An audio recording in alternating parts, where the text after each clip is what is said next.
அண்மையில் ஈரோடு மாவட்டம் கோபியில் கட்சியினருடன் கலந்துரையாடிய அதிமுக மூத்த தலைவர் செங்கோட்டையன் வருகிற 5ஆம் தேதி தன் மனதில் உள்ளதை வெளிப்படையாக பகிரப்போவதாக அறிவித்திருந்தார். இந்த தகவல் அதிமுக வட்டாரத்தில் பெரும் பரபரப்பை கிளப்பியது.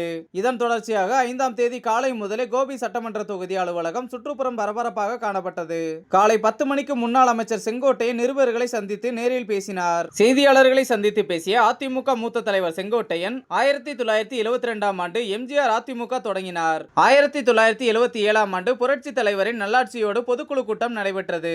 அந்த பொதுக்குழுவில் என்னை பொருளாளராக நியமித்தார் புரட்சி தலைவர். பல்வேறு முக்கிய பொறுப்புகளை எனக்கு கொடுத்து அழகு பார்த்தனர் அதிமுக தலைவர்கள். புரட்சி தலைவரின் செல்வாக்கு என்பது பேரறிஞர் அண்ணாவால் போற்றக்கூடிய தலைவராக இருந்தார். 1977ஆம் ஆண்டில் போட்டியிட எனக்கு அறிவுரை வழங்கினார். அப்போது என் பெயரை சொல், நிச்சயம் வெற்றி பெறுவாய் என்று கூறினார். அம்மா அவர்கள் சிறந்த ஆட்சியை தந்தார். இந்திய நாடை திரும்பி பார்க்கும் அளவுக்கு சிறந்த ஆளுமை மிக்க முதலமைச்சராக பவனி வந்தார். ஜெயலலிதா மறைவுக்கு பிறகு அதிமுகவில் பல்வேறு குழப்பங்கள் ஏற்பட்டன.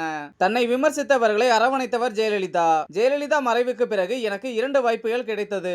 அதிமுக உடைந்து விடக்கூடாது என்பதற்காக நான் பல்வேறு தியாகங்களை செய்துள்ளேன். தனது கோரிக்கைகளை பரிசீலித்தால் மட்டும்தான் இனி எடப்பாடி பழனிசாமியுடன் பரப்புரைகளில் பங்கேற்பேன். கட்சியில் இருந்து பிரிந்து சென்றவர்களை மீண்டும் கட்சியில் சேர்க்க வேண்டும், மறப்போம் மன்னிப்போம் என எடப்பாடி பழனிசாமியிடம் சொன்னேன். ஆனால் அதை அவர் ஏற்கவில்லை.